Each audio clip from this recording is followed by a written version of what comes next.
कांग्रेस की स्थापना, कांग्रेस के प्रमुख अधिवेशन और कांग्रेस के बारे में जितने भी नेताओं ने प्रमुख वचन कहे हुए हैं, इन सब से रिलेटेड पूरा हम लोग पहले थ्योरी देखेंगे अच्छे तरीके से, और थ्योरी के बाद फिर हम लोग वहाँ पे पूरा ट्रिक भी देखेंगे, जिससे इस क्लास के अंतर्गत आपको ये टॉपिक अच्छे से कंप्लीट हो जाएगा और फिर आपको इसका केवल ऑब्जेक्टिव लगाना है और किसी भी किताब से आपको थ्योरी पढ़ने की जरूरत नहीं पड़ेगी। ये किसी भी स्टेट एग्जाम की अगर आप तैयारी कर रहे हैं या फिर वनडे एग्जाम की तैयारी कर रहे हैं, हर एग्जाम में ये बहुत ज़्यादा इंपॉर्टेंट रहेगा और कुछ भी इससे बाहर आपका नहीं आएगा। तो आराम से 15-20 मिनट का टाइम दीजिए आप लोग इसमें और पूरा ये टॉपिक अच्छे से कंप्लीट करते चलिए। सभी का स्वागत है क्लास में। एक बार सभी लोग क्लास को शेयर भी कर दें, जिससे यहाँ पे संख्या हम लोग को ज़्यादा से ज़्यादा देखने के लिए मिल जाए। ठीक है, तो चलिए क्लास को स्टार्ट करते हैं हम लोग।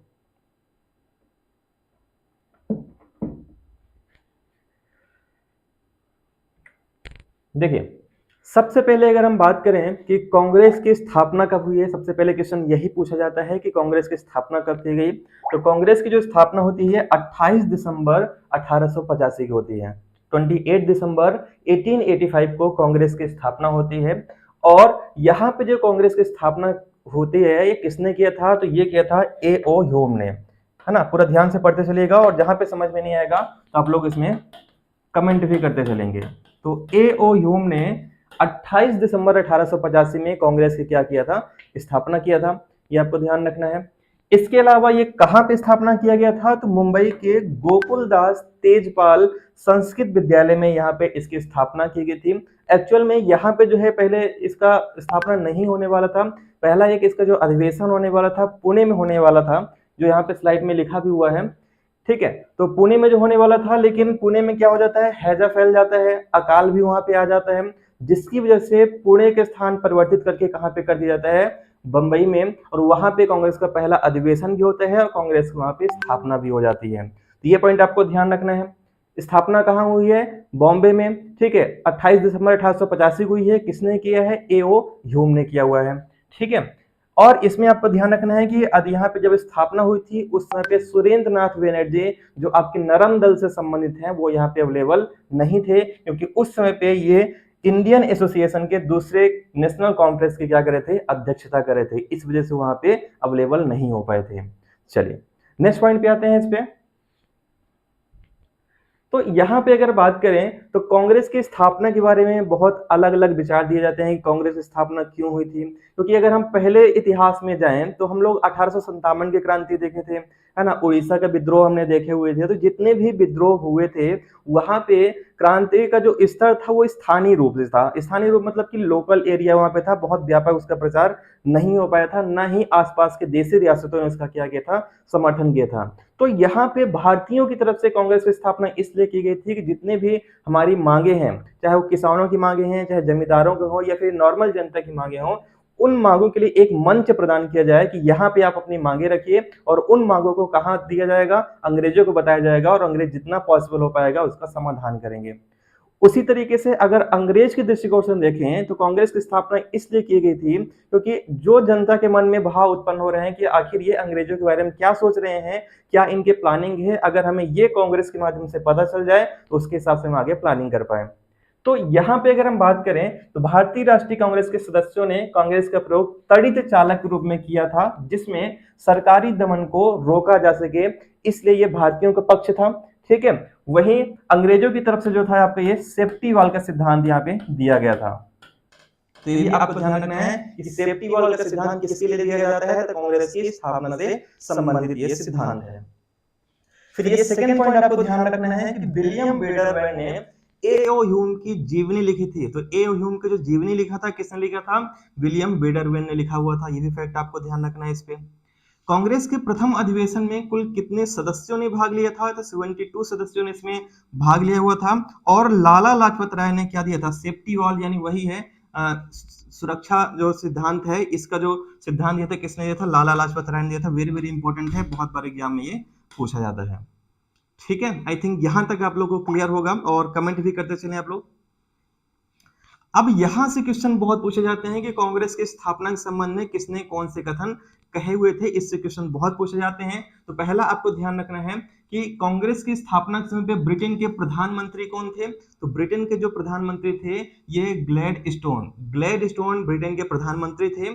और यहाँ पे लॉर्ड डफरिन ने कांग्रेस की स्थापना को क्या कहा था? तो इन्होंने कहा था कि कांग्रेस जनता के उस अल्पसंख्यक वर्ग का प्रतिनिधित्व करती है जिसकी संख्या सूक्ष्म है, यानी कि बहुत ही कम जनसंख्या का प्रतिनिधित्व करती है। और कुछ महीने में भले इसने ताना कसा था डफरिन ने, लेकिन कुछ मामलों में ये सही भी है। इसलिए है कि उस समय पे शुरुआत में कांग्रेस में जो भारतीय भी शामिल हुए थे, केवल पढ़े लिखे लोग शामिल हुए थे और जो मध्यम वर्ग थे वो शामिल हुए थे। इसमें जो सामान्य वर्ग है, जो गरीब वर्ग है, इसमें क्या है, इसमें शामिल नहीं हो पाया था। तो यहाँ पे डफरिन ने क्या किया था, इनका ताना भी कसा हुआ था कि ये केवल अल्पसंख्यक वर्ग का यानी थोड़े से लोग का ही प्रतिनिधित्व करती है कांग्रेस। ठीक है, जहां पे समझ में नहीं आएगा आप लोग जरूर यहाँ पे कमेंट कर दीजिएगा, है ना। चलिए, फिर यहाँ पे लॉर्ड कर्जन ने क्या कहा था? तो लॉर्ड कर्जन ने कहा कांग्रेस अपने पतन की कगार पे खड़ी है और भारत में रहते हुए उसकी एक प्रबल अभिलाषा है कि इसके शांतिपूर्ण अंत में सहयोग करना है ना। तो ये कथन किसने कहा था? लॉर्ड कर्जन ने कहा था। और लॉर्ड कर्जन के ही कारनामों के कारण यहाँ पे भारतीय जो राष्ट्रवाद है ये पैदा हुआ था। बंगाल विभाजन जो हुआ था इसी कारण हुआ था, है ना। तो इनका ये कथन है। फिर यहाँ पे बाल गंगाधर तिलक जी क्या कहते हैं? तो उन्होंने कहा कर्जन ने कांग्रेस को गंदी चीज और देशद्रोही संगठन कहा। ये तो इसी के अंतर्गत आता है, लेकिन ये वाला बहुत फेमस है इनका कथन। यदि हम वर्ष में एक बार मेढक की तरह टर्टर करें तो इससे हमें कुछ भी नहीं मिलेगा, है ना। यहाँ पे थोड़ा सा टाइपिंग मिस्टेक हुआ है। मेढक की तरह अगर हम टर्टर कर भी लेंगे, एक बार कहेंगे, एक बार अपनी आवाज उठा भी लेंगे, इससे कोई भी फर्क नहीं पड़ने वाला है ना। ये किसने कथन कहा था? ये बाल गंगाधर तिलक जी ने कथन कहा हुआ था। नेक्स्ट ध्यान रखिए, अगर ये टॉपिक आपने अच्छे से, केवल 20 मिनट का टाइम आपका लगेगा, 20 मिनट ही, मैं ज्यादा टाइम नहीं लूंगा इसमें, लेकिन 20 मिनट के अंदर ये टॉपिक आपका बहुत अच्छे तरीके से कंप्लीट हो जाएगा। आपको कोई भी किताब नहीं उठाना पड़ेगा। फिर अश्विनी दत्त ने कांग्रेस सम्मेलन में क्या कहा कि कांग्रेस सम्मेलन को 3 दिनों का तमाशा कहा। किसने कहा था? अश्विनी कुमार दत्त ने कहा था। बिपिन चंद्रपाल ने कहा कांग्रेस को याचना संस्था, है ना। बिपिन चंद्रपाल ने क्या कहा कि ये एक भीख मांगने वाली संस्था यानी याचना संस्था है, ठीक है। और बंकिम चंद्र चट्टोपाध्याय ने कहा कि कांग्रेस के लोग क्या है? पदों के भूखे हैं। ये बहुत फेवरेट इनके कथन है जो बहुत बार एग्जाम में पूछे जाते हैं, और कहीं भी किसी भी किताब में आप पूरी किताब उठा के देख लेना, सारा कंटेंट आपको एक जगह नहीं मिल पाएगा। इसलिए मैं पूरा कंटेंट आपको यहीं पे अवेलेबल करा दे रहा हूं, तो ध्यान से इसको पढ़ते चलिए। अरविंद घोष ने कांग्रेस के नेताओं के प्रतिवेदनाओं को वर्णन किसके रूप में कहा है? बुलबुलों के साथ खेलने के रूप में किया है ना। तो इतना ज्यादा इंपॉर्टेंट नहीं है, लेकिन यहाँ पे एल्गिन द्वितीय का कथन इंपॉर्टेंट है। मुझे खुशी है कि कांग्रेस नीचे की ओर जा रही है और यह राजद्रोही संस्था है, इसके नेता संदिग्ध चरित्र के लोग हैं। ये किसने कहा है? एल्गिन द्वितीय ने कहा है। और इसने एक कथन और कहा था, ये कांग्रेस के बारे में नहीं कहा था, लेकिन एक कथन आपको ध्यान रखना है एल्गिन द्वितीय का, कि भारत को तलवार के दम पे जीता गया है और तलवार के दम पे ही इस पे नियंत्रण किया जाएगा। ये भी कथन किसने कहा है? एल्गिन द्वितीय ने कहा था। ये भी काफी इंपॉर्टेंट कथन था इनका और एग्जाम में आता रहता है, ठीक है। उम्मीद करता हूं यहां तक आपको समझ में आ गया होगा। नेक्स्ट पॉइंट की अगर बात करें तो बिपिन चंद्रपाल ने वही चीज है, भीख मांगने वाली संस्था कहा कांग्रेस को। और बिपिन चंद्रपाल ने कांग्रेस की तुलना कांग्रेस की मृत्यु के 6 रोग से होगी, इस बारे में इन्होंने कहा। अरविंद घोष भारतीय राष्ट्रवाद ब्रिटिश राज का शिशु था, ये कहा था, ठीक है। तो ये कथन आपको ध्यान रखना है इस पे। अब देखिए, इतने कथन आपको ध्यान रखने हैं। अब यहां से अगर हम बात करें संस्थापक कौन है, एक बार पहले थ्योरी हो जाए 10 मिनट थ्योरी के बाद हम लोग इसका पूरा ट्रिक भी देखेंगे, है ना। जितने भी अधिवेशन है उनके जितने ट्रिक हैं वो भी हम लोग देखेंगे यहाँ पे। तो संस्थापक कौन है? एलेन ऑक्टेवियन ह्यूम इसके संस्थापक हैं, जो पूर्व आईसीएस अधिकारी भी रह चुके थे, ठीक है। और इस समय पे गवर्नर जनरल कौन थे? तो गवर्नर जनरल जो थे इसमें लॉर्ड डफरिन। लॉर्ड डफरिन कौन थे इसमें पे? गवर्नर जनरल थे, है ना। दादा भाई नौरोजी ने इसका नामकरण भारतीय राष्ट्रीय कांग्रेस के रूप में किया था, यानी इसका पहला जो नाम था भारतीय राष्ट्रीय संघ था, और इनका नाम बदल के भारतीय राष्ट्रीय कांग्रेस किसने किया था? तो दादा भाई नौरोजी जी ने इसका नामकरण किया हुआ था। ये आपको ध्यान रखना है इस पे। नेक्स्ट पॉइंट पे आते हैं।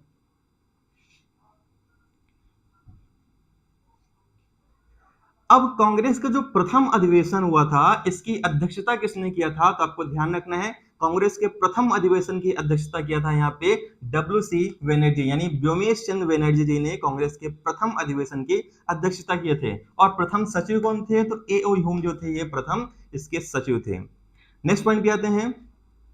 कांग्रेस का प्रथम जो मुस्लिम अध्यक्ष था ये बदरुद्दीन तैयब जी थे। 1887 के मद्रास अधिवेशन में ये अध्यक्ष चुने गए थे। तो ये बहुत बार पूछा जाता है कि कांग्रेस के प्रथम मुस्लिम अध्यक्ष कौन थे? ये थे बदरुद्दीन तैयब जी। ठीक है, फिर प्रथम यूरोपीय कांग्रेस अध्यक्ष कौन थे, यानी जो अंग्रेज अध्यक्ष थे वो कौन थे? तो ये थे आपके जॉर्ज यूले, जो इलाहाबाद अधिवेशन 1888 के इलाहाबाद अधिवेशन की इन्होंने अध्यक्षता की थी। ये फैक्ट बहुत इंपॉर्टेंट है, बहुत बार एग्जाम में आते हैं, आपको ध्यान रखने हैं। नेक्स्ट, अब यहाँ पे कांग्रेस के प्रमुख अधिवेशन देखते हैं। 5 मिनट लगेगा अधिवेशन देखने में, और उसके बाद हम लोग इसका ट्रिक भी देखते हैं फटाफट। तो देखिए, यहाँ पे अगर बात करें 1896 का कोलकाता अधिवेशन, ये कलकत्ता अधिवेशन बहुत जरूरी है, ये आपको याद रखना, क्योंकि इसी अधिवेशन में सबसे पहले हमारा राष्ट्रीय गीत गाया गया था, वंदे मातरम इसमें सबसे पहले गाया गया था। और इसका जो अध्यक्षता किसने किया था? तो रहमतुल्लाह सयानी ने किया था। वेरी वेरी इंपॉर्टेंट फैक्ट है, ध्यान रखिएगा इसमें। ठीक है, और यहाँ पे धन के बहिर्गमन सिद्धांत, ये सिद्धांत किसने दिया था? दादा भाई नौरोजी जी ने दिया था ये सिद्धांत। इसको भी आधिकारिक रूप से इसी अधिवेशन में स्वीकृत किया गया था। नेक्स्ट पॉइंट, 1905 का बनारस अधिवेशन भी आपको ध्यान रखना है। इस अधिवेशन की अध्यक्षता गोपाल कृष्ण गोखले जी ने किया हुआ था, और इसमें एक नारा दिया गया था कि हम सब पहले भारतीय हैं। तो ये नारा जो दिया गया था, कौन से अधिवेशन में दिया गया था? 1905 के बनारस अधिवेशन में ये दिया गया था। ठीक है, और इसी अधिवेशन में स्वशासन कांग्रेस का लक्ष्य बना था। स्वदेशी के प्रस्ताव को यहाँ पे लाया गया था। चलिए नेक्स्ट पॉइंट पे आते हैं। अगला जो अधिवेशन इंपॉर्टेंट है, ये 1906 का कलकत्ता अधिवेशन काफी ज्यादा इंपॉर्टेंट है। इंपॉर्टेंट इसलिए है क्योंकि इसकी अध्यक्षता दादा भाई नौरोजी जी ने की थी, और इसी अधिवेशन में सबसे पहले स्वराज शब्द का प्रयोग किया गया था, है ना। कौन शब्द का प्रयोग किया गया था? स्वराज शब्द का प्रयोग किया गया था, और स्वराज को कांग्रेस का लक्ष्य बना दिया गया था। ठीक है, तो ये आपको अच्छे तरीके से इसमें ध्यान रखना है। ठीक है, नेक्स्ट 1907 का सूरत अधिवेशन, इसके बारे में हम लोग डिटेल जो रहेगा डिटेल अगली क्लास में करेंगे, जिसमें बंगाल विभाजन और सूरत की फूट, ये दोनों टॉपिक हम लोग साथ में लेकर चलेंगे। लेकिन फिलहाल अभी हमको यहाँ पे ये ध्यान रखना है कि 1907 का जो सूरत अधिवेशन हुआ था, इसकी अध्यक्षता किसने किया था? तो रास बिहारी घोष। बोस और घोष अलग अलग हैं, तो यहाँ पे रास बिहारी घोष ने कांग्रेस की यहाँ पे अध्यक्षता की हुई थी। ठीक है, इसमें सूरत की फूट क्या है ये हम लोग अगले क्लास में देखेंगे, जब बंगाल का विभाजन देखेंगे, ये आपको ध्यान रखना है। फिर इसके बाद जो इंपॉर्टेंट है, ये 1910 का इलाहाबाद अधिवेशन है, जिसमें विलियम बेडरवेन यहाँ पे इसकी अध्यक्षता करते हैं, और ये एकमात्र ऐसे अंग्रेज थे जिन्होंने 2 बार कांग्रेस की अध्यक्षता की थी। प्रथम अध्यक्ष जो अंग्रेज थे कौन थे? जॉर्ज यूले थे, और दूसरे कौन थे? ये विलियम बेडरवेन थे, और ये एकमात्र ऐसे अंग्रेज थे जिन्होंने 2 बार कांग्रेस के अधिवेशन की अध्यक्षता की थी। ठीक है, आई थिंक यहां तक आप लोग को क्लियर हुआ होगा। फिर 1911 की बात करें तो 1911 में कोलकाता अधिवेशन जो हुआ था, ये काफी इंपॉर्टेंट है, क्योंकि इसकी अध्यक्षता बिशन नारायण हर जी ने किया था, और इसी अधिवेशन में पहली बार हमारा राष्ट्रगान जन गण मन यहाँ पे गाया गया था। तो 1896 में क्या गाया था? राष्ट्रीय गीत वंदे मातरम, और 1911 में क्या गाया गया? हमारा राष्ट्रगान जन गण मन। ठीक है, आई थिंक यहां तक आप लोग को क्लियर हो गया होगा। नेक्स्ट पॉइंट पे आते हैं, तो अगला है 1916 का लखनऊ अधिवेशन, जिसे लखनऊ समझौता के नाम से जाना जाता है, क्योंकि इसी अधिवेशन में कांग्रेस का नरम दल और गरम दल दोनों एकजुट होते हैं, फिर से मिलते हैं, और इसी अधिवेशन में कांग्रेस और मुस्लिम लीग का क्या होता है? महागठबंधन होता है ना, कांग्रेस और मुस्लिम लीग का। ठीक है, किसके प्रयास से? ये आगे पढ़ेंगे हम लोग। सरोजनी नायडू और यहाँ पे मोहम्मद अली जिन्ना, इसके अलावा यहाँ पे बाल गंगाधर तिलक और एनी बेसेंट, इन सब के प्रयासों से, अगर 2 नाम अगर हमको लेना हो तो 2 नाम में बाल गंगाधर तिलक और एनी बेसेंट के प्रयास से ही लखनऊ समझौता यहाँ पे संभव हो पाया था 1916 का, जिसकी अध्यक्षता किसने की थी? इसकी अध्यक्षता किया था अंबिका चरण मजूमदार ने, है ना। ये सारे फैक्ट आपको ध्यान रखना है, जहां पे समझ में नहीं आएगा कमेंट कर देना आप लोग। ठीक है, नेक्स्ट पॉइंट पे आते हैं। कांग्रेस के नरम और गरम दल में जो समझौता हुआ था, है ना, ये मैंने बता दिया पूरा आपको, और इसी अधिवेशन में सांप्रदायिक निर्वाचन प्रणाली को स्वीकृति मिली थी, और यही एक बीज माना जाता है भारत और पाकिस्तान के विभाजन का। ठीक है, पहला जो विभाजन हुआ था, सांप्रदायिक विभाजन हुआ था 1909 में, मुस्लिम के लिए पृथक निर्वाचन पद्धति की शुरुआत कर दी गई थी, और यहाँ पे कांग्रेस ने 1916 में इसको स्वीकृति प्रदान कर दी थी, जो कि पाकिस्तान के विभाजन का मूल जड़ माना जाता है इसको। ठीक है, नेक्स्ट अगला इंपॉर्टेंट है 1917 का कोलकाता अधिवेशन, और इसकी अध्यक्षता किया था एनी बेसेंट जी ने। है ना, और ये कांग्रेस की प्रथम महिला अध्यक्ष थी। ठीक है, ये काफी इंपॉर्टेंट है। नेक्स्ट है 1920 का नागपुर अधिवेशन, इसकी अध्यक्षता किया था विजय राघवाचार्य ने, और ये इसमें कांग्रेस का नया संविधान बनाया गया था गांधी जी के नेतृत्व में। इसमें नेतृत्व किसने किया था, तो गांधी जी ने इसका नेतृत्व किया हुआ था, और असहयोग आंदोलन की इसमें स्वीकृति प्रदान की गई थी। अगला अधिवेशन है 1922 का गया अधिवेशन, और इसमें सी आर दास यानी चितरंजन दास जी ने स्वराज पार्टी की इसमें क्या की थी, इसी के अंतर्गत अधिवेशन की यहाँ पे स्वराज पार्टी की इन्होंने स्थापना कर दी थी, है ना। तो सी आर दास और मोतीलाल नेहरू इन दोनों ने मिलकर स्वराज पार्टी की स्थापना की थी। लेकिन अगर आपको केवल अधिवेशन पूछा जाए तो 1922 के गया अधिवेशन की अध्यक्षता चितरंजन दास जी ने किया हुआ था। ठीक है, चलिए नेक्स्ट पॉइंट पे आते हैं। अगला 1924 का बेलगांव अधिवेशन, जो कि कर्नाटक में होता है, और इसकी अध्यक्षता महात्मा गांधी जी करते हैं, और पूरे कांग्रेस अधिवेशन में केवल एक ही अधिवेशन में महात्मा गांधी जी भाग लेते हैं, वो है 1924 का बेलगांव अधिवेशन, जो कहां पे होता है, कर्नाटक में होता है। नेक्स्ट, इसी में क्या होता है, अस्पृश्यता से संबंधित प्रस्ताव यहाँ पे पारित किया जाता है। अगला है 1925 का कानपुर अधिवेशन, ये भी काफी इंपॉर्टेंट है, इसकी अध्यक्षता सरोजनी नायडू जी ने किया था, और ये प्रथम भारतीय महिला कांग्रेस अध्यक्ष हैं, है ना। तो प्रथम भारतीय महिला कांग्रेस अध्यक्ष जो थी सरोजनी नायडू जी थी। नेक्स्ट 1928 का कलकत्ता अधिवेशन काफी इंपॉर्टेंट है, क्योंकि यहाँ पे मोतीलाल नेहरू जी ने इसकी अध्यक्षता की थी। ठीक है, और इसी के अंतर्गत युवा कांग्रेस का क्या किया गया था, गठन किया गया था। ये भी आपको ध्यान रखना है इस पे। ठीक है, 1929 का लाहौर अधिवेशन जवाहरलाल नेहरू की अध्यक्षता में संपन्न हुआ था, और इसी में पूर्ण स्वराज का प्रस्ताव पारित किया गया था। वेरी वेरी इंपॉर्टेंट है। और इसी के अंतर्गत रावी नदी तक पे तिरंगा झंडा पहली बार यहाँ पे लहराया गया था, और हमारे संविधान दिवस जो 26 जनवरी को मनाया जाता है, तो 26 जनवरी जो मनाया जाता है, इसका डेट भी जो डिसाइड किया गया था, है ना, वो भी इसी अधिवेशन के अंतर्गत डिसाइड किया गया था। ठीक है, इस दिन से देश आजाद है, ये इसमें बोल दिया गया था।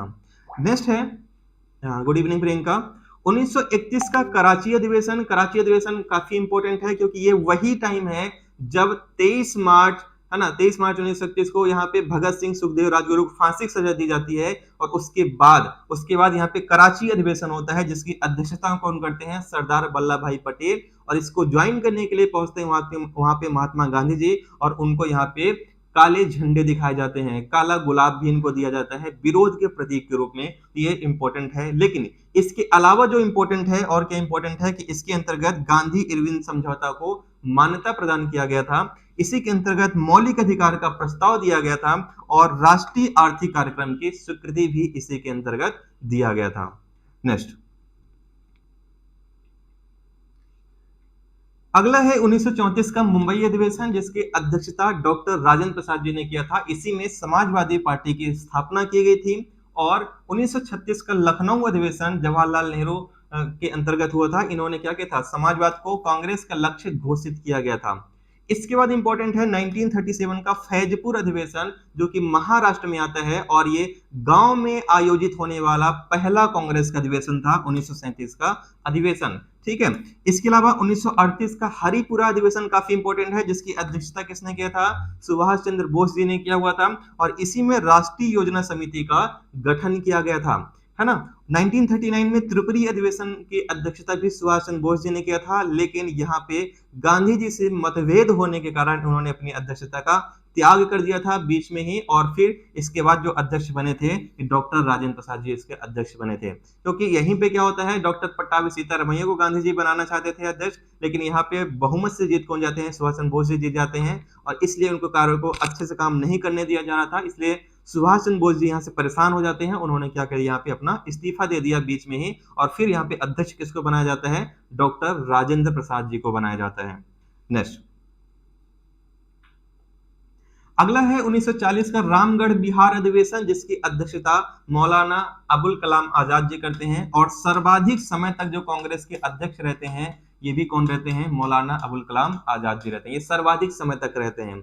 नेक्स्ट है आपका कि यहाँ पे इन्हीं समय पे व्यक्तिगत सत्याग्रह का प्रस्ताव भी पारित हुआ था, और 1946 का मेरठ अधिवेशन जो होता है जेबी कृपलानी के समय पे होता है, और आजादी के समय पे जो कांग्रेस के अध्यक्ष थे ये कौन थे, यहाँ पे JB कृपलानी जी थे। ये सारे फैक्ट आपको कांग्रेस के अधिवेशन के आपको अच्छे तरीके से ध्यान रखना है। अब मैं इसका ट्रिक बता देता हूं, तो आपको अगर ट्रिक पढ़ना है तो ट्रिक से भी पढ़ सकते हैं, बाकी मैं बोलूंगा कि आप ट्रिक पे ज्यादा ध्यान ना दें, थ्योरी पे ध्यान देंगे तो ज्यादा अच्छा रहेगा इसमें। तो मैंने थ्योरी बता दिया है, मैं इसका ट्रिक बता देता हूं आप लोग को इसमें, ठीक है। एक दो पॉइंट और है, ये भी ध्यान रखिएगा।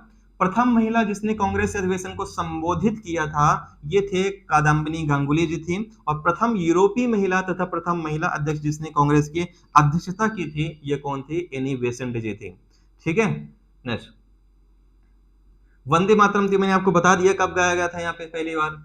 लाला लाजपत राय के गुरु कौन थे? मेजनी थे। और बाल गंगाधर तिलक के जो गुरु थे, ये शिशिर कुमार घोष थे। ये भी फैक्ट आपको इसमें ध्यान रखने हैं। अब ट्रिक देखिए, 1885 से 1890 तक के जो कांग्रेस के अधिवेशन हुए थे, उसकी एक ट्रिक है ना। ट्रिक थोड़ी सी फनी है इसमें कि जैसे गांव में बोला जाता है ना, गांव की भाषा में ये है कि मुंह बंद कर दादा, बदबू मारता है। तो बदबू मारता है तो क्या करना पड़ेगा? इलाज कराना पड़ेगा। तो इलाज बंबई बेडर वन हॉस्पिटल में रोज करा, है ना। तो ये ट्रिक है। इसमें क्या रहेगा आपका? तो मुंह बंद से क्या हो जाएगा आपका? मुंह से मुंबई हो जाएगा, बंद से बनर्जी हो जाएगा।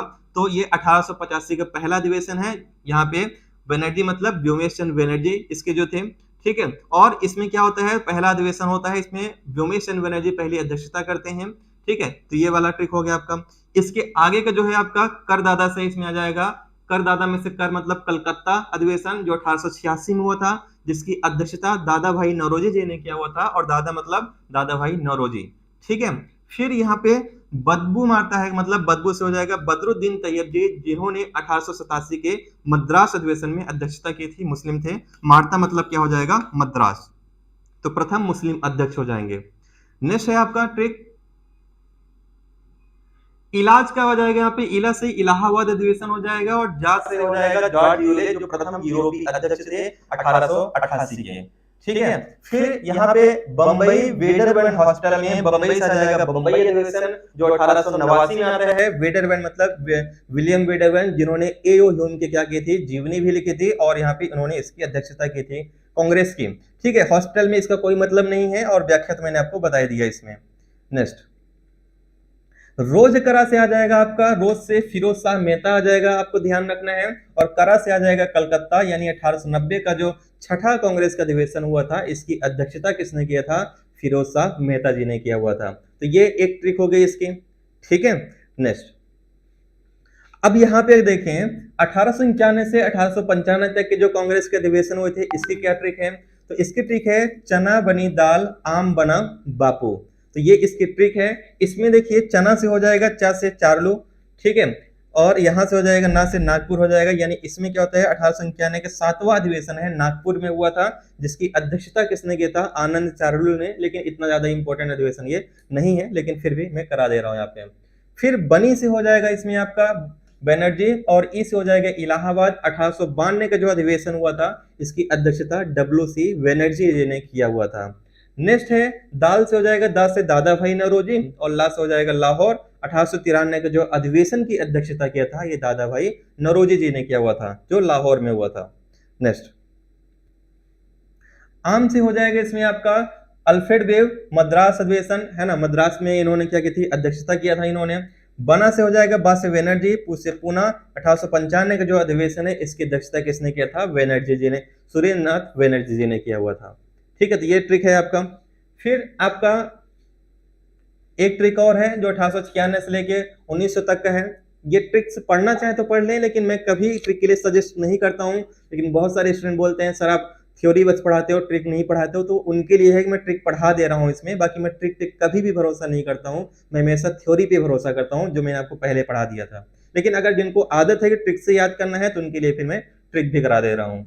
1896 से 1900 तक के कांग्रेस अधिवेशन की जो ट्रिक है, कल तू आना आम दल चलाना। तो कल तू से क्या हो जाएगा? कल से कोलकाता, और तू से हो जाएगा रहमतुल्लाह सयानी। और इसी के अंतर्गत पहली बार वंदे मातरम गाया गया था, जो हमारा राष्ट्रगीत है। नेक्स्ट, आना से हो जाएगा इसमें, ना से हो जाएगा नायर, यानी शंकर नायर, है ना। और आ से हो जाएगा अमरावती। इसमें क्या हुआ था आपका? अमरावती में अधिवेशन हुआ था, जिसकी अध्यक्षता शंकर नायर जी ने किया था, ठीक है। नेक्स्ट, फिर है आपका इसमें आ से आनंद मोहन दास, और मा से हो जाएगा मद्रास, ये अधिवेशन हो जाएगा। 10 हो जाएगा दत्त यानी रमेश चंद्र दत्त, और ला से हो जाएगा लखनऊ। 1899 का 15वां जो अधिवेशन हुआ था लखनऊ में हुआ था, जिसकी अध्यक्षता रमेश चंद्र दत्त ने किया हुआ था। ठीक है, फिर चलाना से हो जाएगा चा से चंद्रावरकर, और ला से लाहौर, और ना से कुछ नहीं आ जाएगा, यानी 1900 का जो 16वां कांग्रेस अधिवेशन हुआ था इसकी अध्यक्षता एनजी चंद्रावरकर ने किया था। तो ट्रिक भी 2 मिनट में मैं खत्म कर दूंगा, उसके बाद मैं समरी बता दूंगा, केवल 2 मिनट लगेगा, आपको पूरा समराइज हो जाएगा। अब देखिए ये लास्ट ट्रिक है, इसमें जो ऐसे अधिवेशन जो बहुत इंपॉर्टेंट है और कलकत्ता में हुए थे उसकी भी एक ट्रिक है कि कल 9 राज्य में तू वंदे मातरम और नारा जन गण मन लगाएगा, क्योंकि अभी अभी क्या हुआ है 15 अगस्त मनाया गया है ना, तो उससे रिलेटेड एक ट्रिक है। तो इसमें ट्रिक है, कल से क्या हो जाएगा कोलकाता, 9 राज्य मतलब हो जाएगा यहाँ पे 9 से नौरोजी यानी दादा भाई नौरोजी, राज्य से हो जाएगा स्वराज्य शब्द, क्योंकि सबसे पहले स्वराज्य शब्द का जो इस्तेमाल किया गया था ये कब किया गया था 1906 में किया गया था, है ना, पहली बार 1906 के अधिवेशन में। नेक्स्ट है आपका तू से हो जाएगा तुल्ला यानी रहमतुल्ला सयानी, इसमें पहली बार जो कांग्रेस अधिवेशन 1896 का हुआ था इसमें पहली बार राष्ट्रीय गीत गाया गया था, है ना। और फिर यहाँ पे आपको ध्यान रखना है कि नारा जनगण मन यानी जो 1911 में हुआ था इसकी अध्यक्षता किसने किया था, नारा मतलब बिशन नारायण धर, जो 1911 में कांग्रेस का अधिवेशन हुआ था इसमें पहली बार राष्ट्रगान जन गण मन गाया गया हुआ था। तो ये भी आपको ध्यान रखना है इस पे, ठीक है। इतने सारे फैक्ट हैं। अब आपको मैं बता देता हूं कांग्रेस का जो आपको याद रखना है केवल 5 मिनट में, 20 मिनट की क्लास मैंने आपको बता दिया, अब देखिए केवल 5 मिनट में आपको रिवीजन करा रहा हूं जो सबसे अधिक इंपॉर्टेंट है कि कांग्रेस का अधिवेशन 28 दिसंबर 1885 को A.O. ह्यूम ने किया था, जो पूर्व ICS अधिकारी थे, और इसकी पहली अध्यक्षता व्योमेश चंद्र बनर्जी ने किया था। कांग्रेस के दूसरे अधिवेशन की अध्यक्षता जो 1886 में हुआ था इसकी अध्यक्षता दादा भाई नौरोजी जी ने किया हुआ था। 1887 की जो तीसरा अधिवेशन हुआ था इसकी अध्यक्षता बदरुद्दीन तैयब जी ने किया हुआ था, जो मद्रास में हुआ था, और ये कांग्रेस के प्रथम मुस्लिम अध्यक्ष थे। इसके बाद 1888 का जो अध्यक्षता किए थे ये किए थे जॉर्ज यूले, जो प्रथम यूरोपीय कांग्रेस के अध्यक्ष थे, ठीक है। इसके बाद जो इंपॉर्टेंट है ये है 1896 का अधिवेशन जो कलकत्ता में हुआ था, जिसकी अध्यक्षता रहमतुल्ला सयानी ने किया हुआ था। इसी में पहली बार राष्ट्रीय गीत वंदे मातरम गाया गया था। इसके बाद जो इंपॉर्टेंट है 1905 का अधिवेशन बनारस अधिवेशन, जिसकी अध्यक्षता गोपाल कृष्ण गोखले जी ने किया हुआ था। इसमें कांग्रेस के स्वशासन का लक्ष्य रखा गया था, ये आपको ध्यान रखना है। फिर 1906 के अधिवेशन की अध्यक्षता दादा भाई नौरोजी जी ने किया था, इसमें पहली बार स्वराज शब्द का प्रयोग किया गया था। 1907 का जो सूरत का अधिवेशन हुआ था कांग्रेस का, इसकी अध्यक्षता रास बिहारी घोष जी ने किया हुआ था, इसी में इसको सूरत के फूट के नाम से जाना जाता है। इसके बाद 1911 का जो अधिवेशन है इसकी अध्यक्षता जो है इसमें बिशन नारायण धर जी ने किया था, और इसमें पहली बार राष्ट्रगान जन गण मन गाया गया था। 1911 के बाद जो इंपॉर्टेंट है ये 1916 का लखनऊ पैक्ट कहलाता है, जिसकी अध्यक्षता अंबिका चरण मजूमदार जी ने किया हुआ था, और इसी में गरम दल और नरम दल मिले थे। इसके साथ साथ कांग्रेस और मुस्लिम लीग में समझौता कराया गया था। 1916 के बाद जो इंपॉर्टेंट अधिवेशन है ये 1920 का अधिवेशन है, जिसकी अध्यक्षता वी राघवाचार्य ने किया हुआ था, और इसी में असहयोग आंदोलन को स्वीकृति प्रदान की गई थी, और इसी में कांग्रेस का नया संविधान बनाया गया था। 1922 का जो कांग्रेस का अधिवेशन है गया अधिवेशन, इसकी अध्यक्षता CR दास ने किया था, और इसी के अंतर्गत स्वराज पार्टी की स्थापना की गई थी। 1924 का जो कांग्रेस का बेलगांव अधिवेशन हुआ था, इसकी अध्यक्षता महात्मा गांधी जी ने की थी, जिसका एकमात्र अधिवेशन है जिसमें गांधी जी ने अध्यक्षता किया हुआ था। इसके बाद 1924 के बाद इंपॉर्टेंट है, अच्छा एक छूट रहा है आपका, एक और ध्यान रखना है, इसके पहले का 1917 का अधिवेशन है ना, 1917 का जो कलकत्ता अधिवेशन है इसकी अध्यक्षता एनी बेसेंट जी ने किया हुआ था, है ना, और ये प्रथम कांग्रेस की महिला अध्यक्ष थी। फिर 1925 का जो कानपुर अधिवेशन है इसकी अध्यक्षता सरोजनी नायडू जी ने किया हुआ था, ये प्रथम भारतीय महिला कांग्रेस की अध्यक्ष थी। 1925 के बाद जो अधिवेशन इंपॉर्टेंट है ये इंपॉर्टेंट है 1928 का अधिवेशन, जिसकी अध्यक्षता यहाँ पे मोतीलाल नेहरू जी ने किया हुआ था, ठीक है। और 1928 के बाद जो आता है 1929 का लाहौर अधिवेशन आता है, जिसकी अध्यक्षता पंडित जवाहरलाल नेहरू जी ने किया था, और इसी में पूर्ण स्वराज का लक्ष्य रखा गया था, और इसी के अंतर्गत रावी नदी के तट पे तिरंगा झंडा लहराया गया था, ठीक। और स्वतंत्रता दिवस 26 जनवरी को स्वतंत्रता दिवस मनाने की बात कही गई थी। 1928 के बाद आपका आ जाता है 1931 का कराची अधिवेशन। इसकी अध्यक्षता सरदार यहाँ पे वल्लभ भाई पटेल जी ने किया था। इसमें गांधी इरविन समझौतों को मंजूरी दी गई थी, मौलिक अधिकारों को स्वीकृति प्रदान की गई थी और गांधी जी को काले झंडे दिखाए गए थे। 1931 के बाद जो इंपॉर्टेंट आपका अधिवेशन आता है ये आ जाता है 1937 का फैजपुर अधिवेशन, जो महाराष्ट्र में होता है और ये गांव में होने वाला पहला अधिवेशन रहता है 1937 का। 1938 का जो अधिवेशन है, ये अधिवेशन की अध्यक्षता जो हरिपुरा अधिवेशन है, ठीक है, तो यहाँ पे इसकी अध्यक्षता कौन करते हैं? सुभाष चंद्र बोस जी करते हैं। फिर 1939 का जो त्रिपुरा अधिवेशन होता है, इसकी अध्यक्षता भी कौन करते हैं? सुभाष चंद्र बोस जी करते हैं। यहाँ पे सुभाष चंद्र बोस जी ने अपना त्याग पत्र दे दिया था। बाद में यहाँ पे डॉक्टर राजेंद्र प्रसाद इसकी अध्यक्षता करते हैं। इसके बाद 1940 का जो अधिवेशन है, इसकी अध्यक्षता यहाँ पे कौन करते हैं? मौलाना अबुल कलाम आजाद जी करते हैं, जो सर्वाधिक समय तक कांग्रेस के अध्यक्ष थे। और अंतिम अधिवेशन 1946 का आपको याद रखना है, जेबी कृपलानी का, जो आजादी के समय पे कांग्रेस के अध्यक्ष थे। ये कौन थे? आपके मौला यहाँ पे जेबी कृपलानी जी थे। तो मैंने हर तरीके से आपको पढ़ा दिया।